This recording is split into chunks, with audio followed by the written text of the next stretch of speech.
ये बेसिकली जो है ना सॉफ्टवेयर चोर और डकैत लोगों को मद्देनज़र रखते हुए बनाया गया। जिस एज में बंदे में अग्रेशन होता है ना, इन बिटवीन 20 to 35-40, उन लोगों के सिर्फ खाके इसमें बनते हैं। बच्चों का खाका नहीं बन सकता, औरतों का खाका नहीं बन सकता, और जो अबव 45-50 होते हैं उनके खाके नहीं बन सकते। इसमें सफ़ेद बाल, मूछें वगैरह उसकी सहूलत नहीं है। ये देखें ना, ब्लैक में ही है।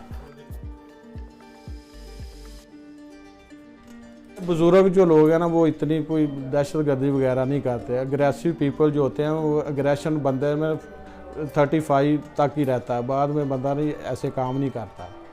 ये 16 से तकरीबन 40 साल तक के आसानी से बन जाते हैं। और दूसरा जो है, जिनके बाल ब्लैक है ना, मूछें, बाल, दाढ़ी, उनके बनाने में आसानी होती है। ब्लू आंखें हैं तो वो ब्लू आंखों वाला भी मुश्किल है, मेंशन ही करेंगे ब्लू है, बनेगा ब्लैक एंड वाइट में बनेगा। सॉफ्टवेयर ब्लैक एंड वाइट है ना, कलर नहीं है सॉफ्टवेयर।